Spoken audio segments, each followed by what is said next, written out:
Magandang magandang hapon sa inyo lahat. So, bago tayo magsimula ng ating paksa ngayong araw na ito, so, simulan muna natin ito sa isang panalangin. So, sino sa inyo gustong manalangin sa araw na ito? Sige, ikaw na lang, Karen. Sige, manalangin tayo. Ayan, maraming salamat sa tawag sa iyong panalangin. So, magandang hapon ulit sa inyo lahat. What? Hindi ko alam kung paano. So, ako ang inyong pasamantalang guro. Ako si Limuel H. Maniepo. Ayan, so, okay na ba napakiayos sa inyong mga upuan? Pakipulot na rin yung mga kalat sa mga paligid. Okay, mas maganda tingnan kasi na malinis ang ating kapaliguran. Hindi tayo polluted lalo. At ayan, sa matanong ko lang, meron bang lipat sa araw na ito? Sa ating secretary? Ba? Tagatala ng liban? So, meron ba liban? So, wala. So, napaganda mo rin yan pagkat patunay lamang yun na handa kayo matutunan sa araw na ito. At yun nga, bago tayo natin siguro na ating panibagong tatalakay ngayong hapon ito. So, balikan mo natin yung ating nakaraang pag-aaral. So, ano nga yung napag-aralan natin last day, kahapon? So, ikaw partner sa mga napag-aralan natin kahapon. So, tungkol siya sa okay, tama sa pangugnay. So, anong ibig sabihin ng pangugnay? Dito is, sabi na is, ang tawag sa mga, inyong tawag sa mga salitang nagpapakita ng relasyon ng dalawang unit ng pangusap, maaaring salita, dalawang pagrala, o dalawang sugnay. So, yan. At maraming salamat sa iyong kasagutan, Mark. Yun nga. At bago natin simulan mismo yung ating topic, ating paksa, at ating pag-aaralan. So, gusto ko muna magkaroon tayo ng isang pampasiglang tuwari. So, ito mismo ay may relasyon sa ating pag-aaralan sa araw na ito. Diba? So, ito lang naman, napaka-simple lang naman ito. Kailangan lang dito ng dalawang grupo. So, ito ang kabilang grupo at ito ang kabilang grupo. So, sabihin, ito ang gagawin ninyo. So, ito lang yung katanungan. So, ito parang debate sa. So, paglalaban nyo lang yung magkabilang sa inyo. So, ito yung katanungan. So, panahon ng sakuna, sino ang una mong ililigtas? So, bata ba o matanda? So, palagay nyo ba? So, sino ang kailangan unahin natin iligtas sa panahon ng mga ganitong sitwasyon? Mga hindi natin inaasahan na sitwasyon. Okay? So, kayo, siguro mauna na lang itong unang grupo. Okay?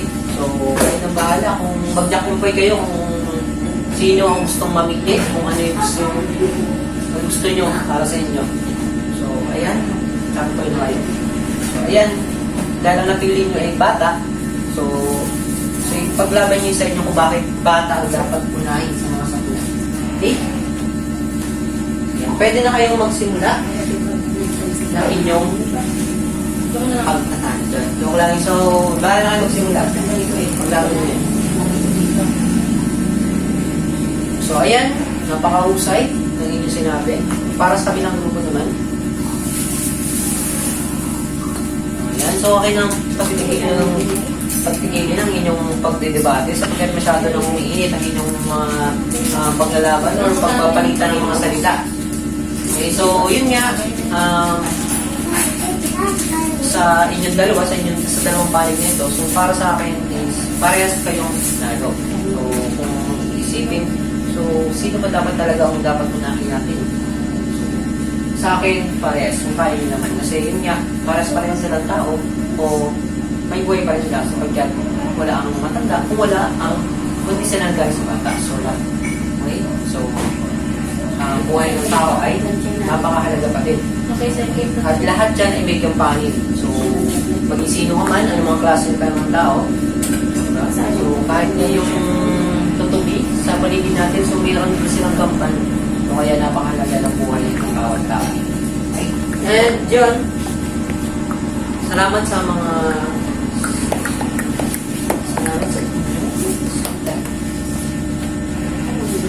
Yan. So, sa ating tinalakay, sa ating ginawang silang gawain, sa palagay nyo ba, meron ba kayo naisip na idea para sa ating, ating pampasiglang gawain? So, sa palagay nyo, o ikaw, ikaw, Daniel, naisip ka ba? Ayan, sabi mo, is tungkol sa pagliligtas. Okay, tama sa tungkol siya sa pagliligtas kasi nga, ang tinutukoy natin dito is ililigtas yung dalawang yung bata at matanda. Pero yun nga, itong pagliligtas nito is dito mismo yung ating pag-aaral. Pero, yan, ito ay may tema ng pagliligtas Albania na mula sa Durante at Laura. Bago natin simulan, so narito ang ating layunin. Okay na ba pakibasa yung ating layunin? So yan, sabi dito sa ito kayo simulugan. So, na inaasahan ko sa pagtatapos ng aralin ay ito. Ito ko yung simulugan ng ilang salita sa teksto. Ito din. Yan. Kapagbahaginan ng observasyon. Letter C, pakibasa. At letter D, kaya nakapagbibigay sa sarili para natin. Kung paano mapanatili ang katahimikan. So ngayon, nalaman nyo na ating layunin. So ngayon naman, meron naman akong dito mga hinandang salita na tutukuhin nyo at tutukuhin nyo ang kasimpulugan ng mga salita. Depende sa inyong pagkakaintindi. Okay? Ayan.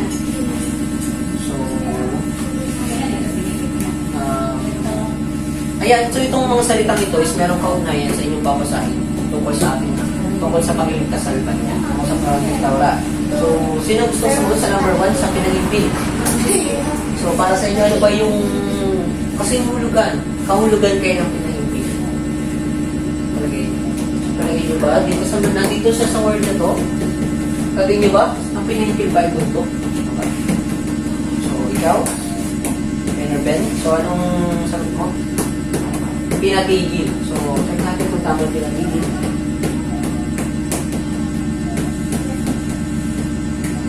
Pinatigil. So, ang kahulugan ng pinatigil, manchuningin ay pinatigil.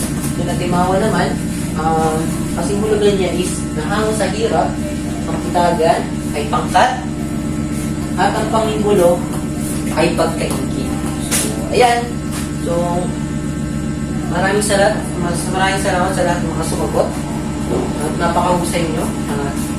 Nalaman nyo na ang mga piling salita, yung malalalang na salita na pwede nyo magamit at mamaya sa pagkiyag, meron kayong mga basa din. Malalalang na salita sa aking babasahin paksa. At ngayon naman, simulan natin ang pagbasa ng nitong pagliligtas sa Albania. So ito may saklong na 317 hanggang 328. Okay, so simulan natin basahin. Yan, 317. Yan, pakibasa. Yan. Unawain nyo ang inyong binabasa.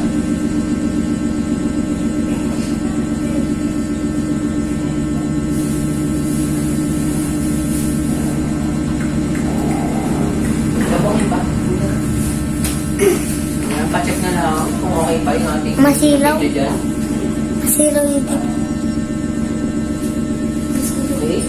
Kung okay pa naman.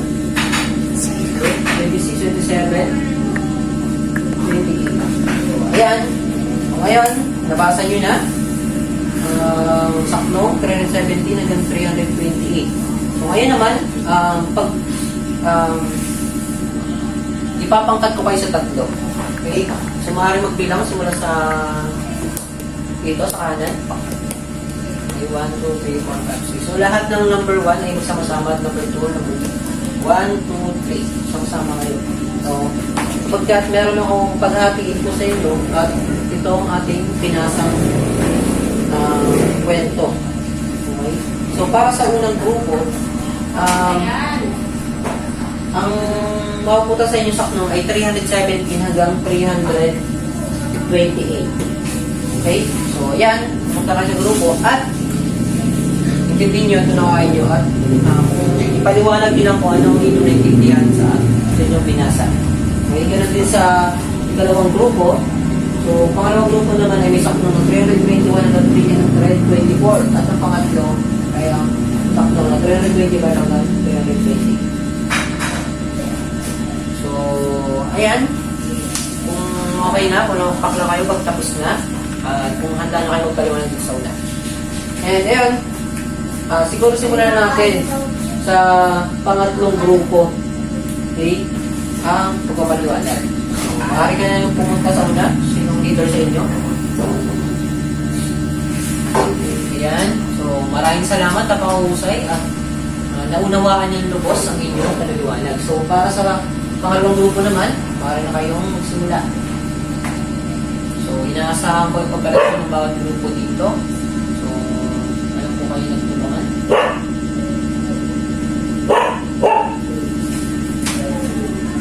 Ayan. So, maraming salamat. Napakalinaw ng paliwanag. Okay. So, bigyan naman natin sila ng 5 bagsak. Ayan. At para sa huling grupo, ang unang grupo. Okay.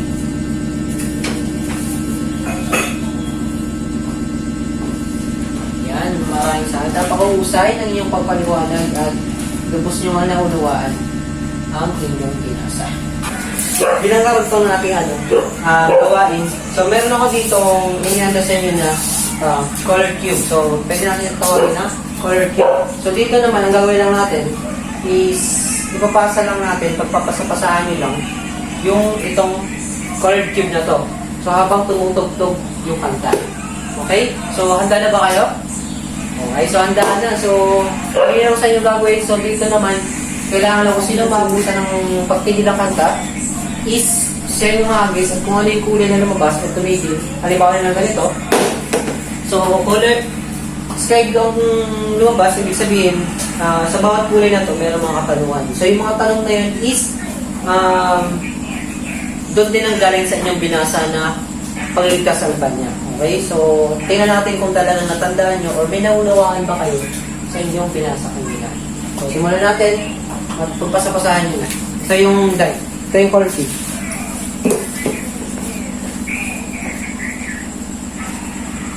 Yan, play lang tayo music. Yan. Pasahin na, pasahin na.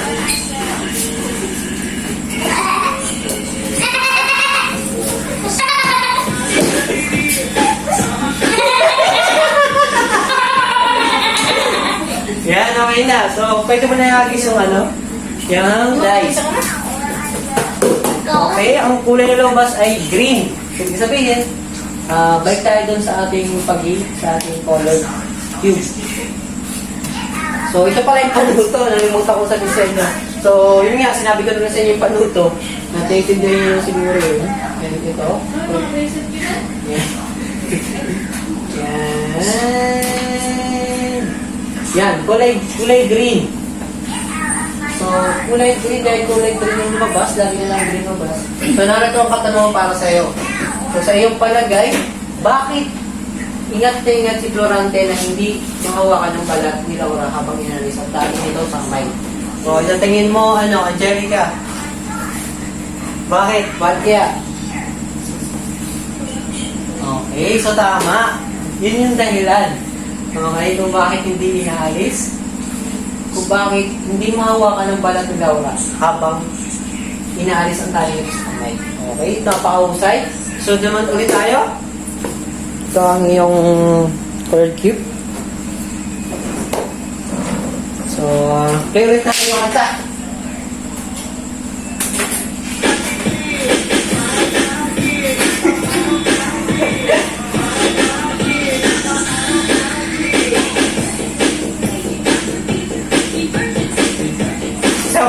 Sabayan ako. Abidyon ko.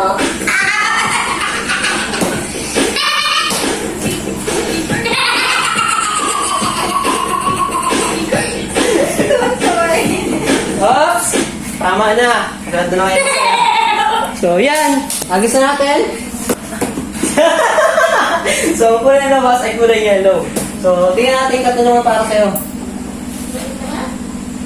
Ano ang dahilan at halos namatay siya doon po sa inggit kay Florante? Ano yung dahilan?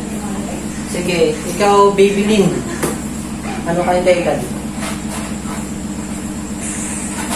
Ano dahilan? So, tama yung sagot. Maraming salamat.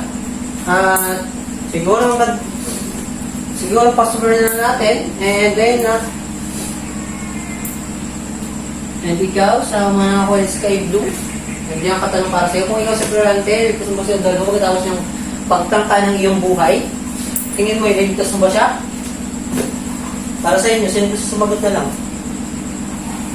So, yan. Salamat sa iyong kasagutan. Okay, at hanggang dito na natatapos ang ating,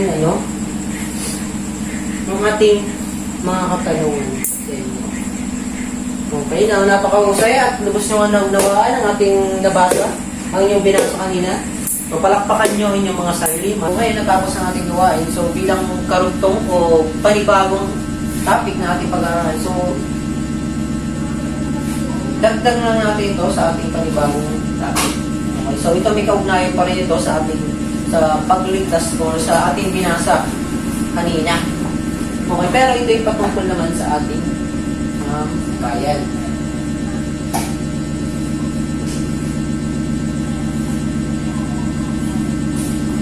So, ayan.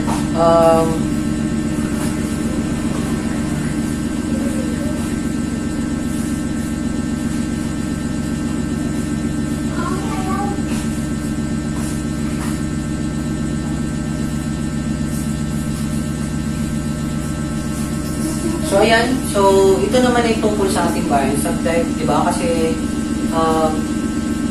napaka-importante pa din na alam natin na meron tayong kamalayan pagdating sa ating paligid, sa ating bansa o bayan. Diba? So, kasi bakit? Napakasarap mabuhay sa isang bayan, isang bansa, ng tahimik o payapa lang. Wala kang ibang iniisip, kundi sarili mo lang, makakatulog ka ng mahimbing na walang iniindang panganib sa paligid. Diba? So, yung wala kang ibang iligtas kundi sarili mo lang. Diba? So, wala kang hindi mo kalahin sa sarili mo sapagkat yun nga, walang kitwa ang nangyayari. Pero dito si papakita ko sa inyo, meron kasi pangyayari na hindi natin inasahan. Okay? So, at hindi lingid sa ating kalaman na at hindi natin may iwasan talaga yung mga ganitong sitwasyon. Hindi na merong kaguluhan na nagkakalap sa ating paligid.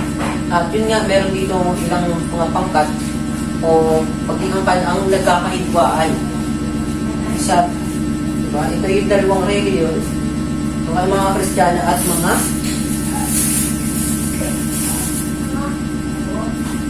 Muslim. Okay, Kristiyano at Muslim sa Mindanao. So, ito parte pa rin ito ng Pilipinas. So, pakinggan na lang natin. Ito, panoorin nyo at manood kayo at magkaroon ng observation sa ating papanoorin. Dahil pagkatapos ito ay meron ako sa inyo mga katanungan na ibibigay. Okay?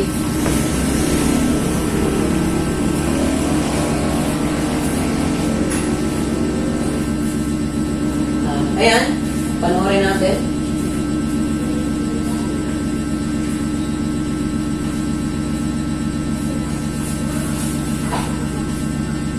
Ayan, kung narinig nyo ba? So, ayan, may tungkol sa hidwaan ng mga Kristiyano at mga Muslim. Panoorin na lang natin.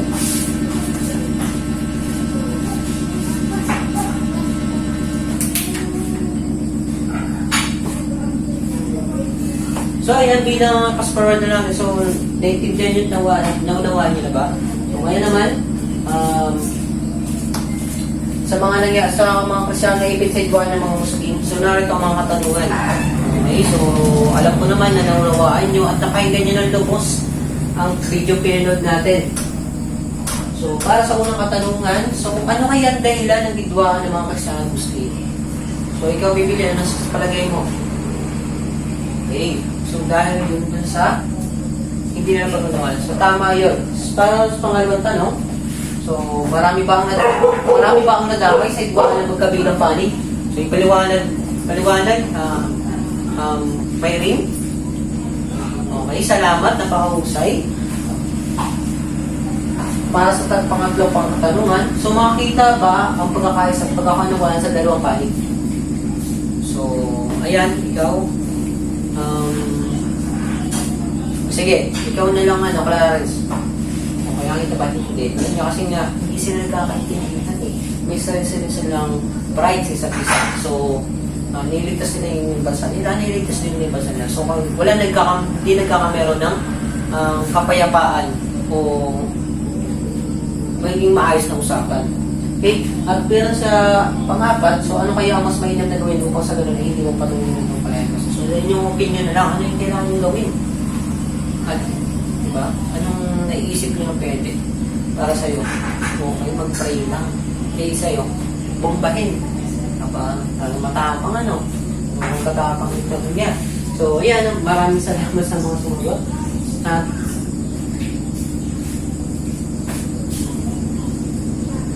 so, yun nga. So, bilang mga kabataan talaga, so, meron tayong mga gampahin talaga dito. So, hindi lang tayo sa kabataan dito. So, syempre, may mga paraan din tayo at mga naiisip na posibilidad na pwede natin may tulong sa ating bansa. Kung halimbawa, nandun tayo sa session na to, ano kayo yung mga possible na pwede natin may tulong kung sakasakali? Diba? Kasi, paano nyo, sa tulong nyo, diba? So, maging payapa o magkaroon ng kalayaan isang bansa o isang bayan. Diba? So, kung napakasarap ng napakatahimik lang na paligid for buhay. Diba? Walang gumagambala, walang iniisip na kahit ano. Diba? So, as in, payapa lang. At ngayon, meron ako dito inandang gawain sa inyo. Okay? So, meron ako dito na ipapakita kung saan pipili lang kayo sa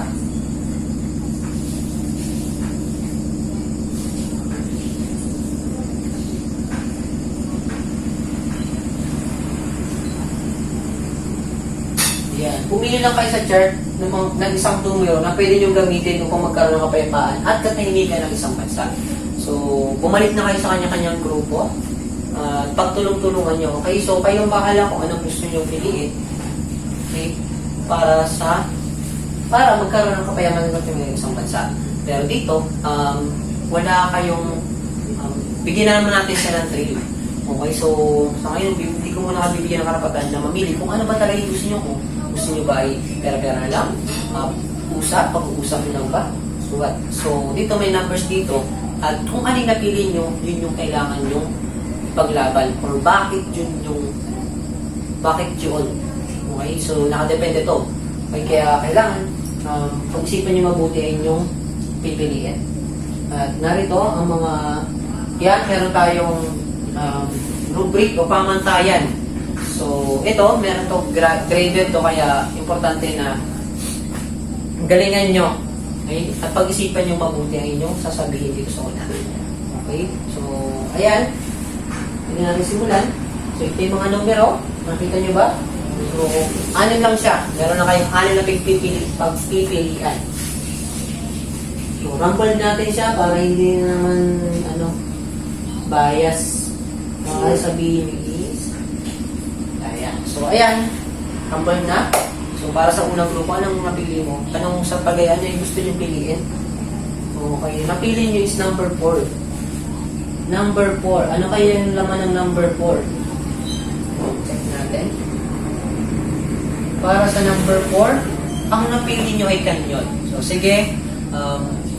Meron kayong bibigyan ko kayo ng 5 minuto para pag-usapan at kung bakit kanyon ang inyong napili. Ayan, para sa pangalawang grupo, ano yung napili nyo? Anong number? Number 3. Okay, number 3. Ano kayo sa number 3? Mga Avengers. So, tatawagin nyo pala yung mga Avengers. Pwede, malalakas yan. Diba? So, para maligtas o magkaroon ng kapayapaan, gumamit ng superhero. Diba? So, ayan. Paglaban yun, mamaya paliwanan yung Avengers. Diba? Napakadali niya kasi superhero sila eh. Diba? Kung na dapat isipin kasi sila ng bahala, kaya-kaya na kahit gano'ng marami yun. Para sa pangatlong grupo naman, ano yung napili? Number 6. Number 6 sa inyo. Sure na kayo dito? Okay. Number 6. Pera. So, pwede rin. Maganda rin yun. kung marami kayong pera. Tanong ba, mayaman ba ang bansa ninyo? Mayaman ba ang bansa ninyo para sulsulan na lang ng pera ang inyong mga kalaban? Para at least manahimik na sila, di ba? Pag nasupal pa naman ng pera, okay na. Di ba? So, tatahimik na sila. Kaso nga lang, hindi basta, hindi lang milyon ang dapat.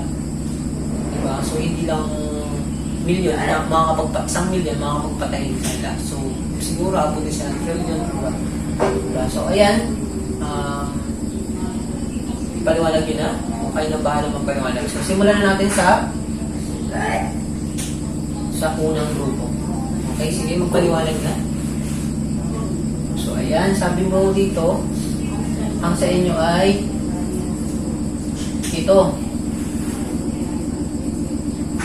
Kanyon. So, kanyon kasi pag kinanyon nyo is sabog agad. Siyempre, patay agad. Siyempre, pag kanino, wala sila magagawa. Okay, salamat sa inyong sa palakpakan natin ang group 1. Okay, so, ang sunod naman, number 3, pangalawang grupo, sa inyo ay mga Avengers. So, yun nga, sabi nyo is, siyempre, wala na. Tapos na agad ang laban kasi wala naman. Siyempre, malalakas yung mga Avengers na yan. Diba? Dahil mong tawagin ilan sila dito, lahat sila mga pangyarihan. So, finish na rin. Patay na nila. Yan. Yung mga kalaban dyan. At yung panghuli ay yun naman, pera. So, yun nga. Kung marami kayong pera, kaya nyo gawin yung kanyang tabi. Pero pag wala, kayo ang mawawala. Pag wala kayong pera, possible na kayo yung mawala. Okay. So, yun lang. At maraming salamat. So, maraming salamat sa inyo, lahat. So, para sa unang grupo, so, kayo ay nakakuha ng puntos na 4/6. At pangalawa naman is, nakuha nyo ng 5/6. At ang pangatlo, nakuha kayo ng 4/6. So, ayan, kapag nyo inyong mga sarili. Okay? Ngayon naman, nabaan nyo na ating ginawa. So, ngayon naman is balikan naman natin ulit ang mga pangyayari kanina. So, parang pagpasikan doon lang din yan, para at least di kayo mag-boring. So, ngayon balikan na natin kung natatandaan nyo pa talaga yung ating pinag-aralan, pinasa kayo na pagliligtas sa Albania. So, narito ang mga katanungan.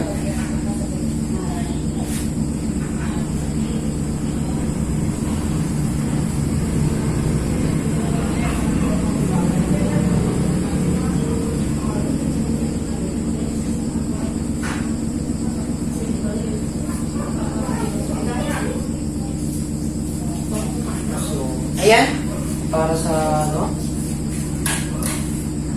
paglalat ng aralin naman. So, sino-sino ang niligtas ng Florante at paano niya ito ginawa? So, sino ang susunod? Taas ang kamay. Ikaw, normal. Sige, taas ka na. Sige, sumugat ka. Okay. So, yun nga. Niligtas nila Horacio ang hari at bugay sa kanyang ama.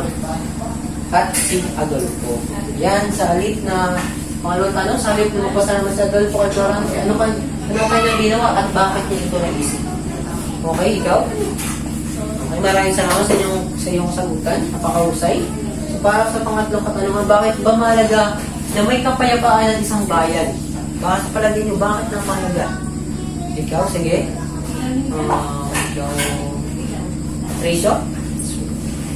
Okay. So, salamat.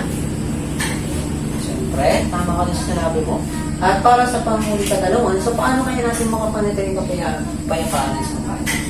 Palagay nyo, ano kaya? Ako ito yung sige, Dina. Ano sa palagay mo bakit? Ayun, tama. So, dapat lang na mapanatiling kapayapaan sa ating bayan. May parang wala na madamay, wala na mamatay, wala na makahamak. Yun nga. Natapos na natin rin. Ngayon naman, kumuha na kayo ika-apat na bahagi ng inyong papel. At sagutan nyo ito. So, ang panuto dito ayusin ayon sa pagkasunod-sunod. Lagyan na ng A hanggang E ang padyak. So, yan. Talagang basta kayo na matandaan nyo sa pagsusunod nyo lang siya. Okay? Okay, tapos na ba? So, magpalitan na kayo ng papel. At atin yung chikan. Okay. So, ayan. Sino nakuha na mataas sa score? Pasa nyo na yung mga papel nyo sa una. At yun ang pagtatapos. So, meron ako ditong inandang gawain sa inyo. So, ito, bilang assignment nyo, para na kayo nabukasan. So, gumupit lang kayo nilarawan ng mga maya, lalo ng mga kabataan, nagpapakita ng pagmamalasakit at tumutupad sa kanilang tungkulin sa bayan. At, pangalawa naman, basahin nyo ang Aralin 25. So, may pamagat ng katak sila niya gawin ko. May pahina 173 hanggang 75. At siya na magiging topic natin bukas. Okay? So, maraming salamat at mag-set tayo ng kayong lahat. Yun lamang. And last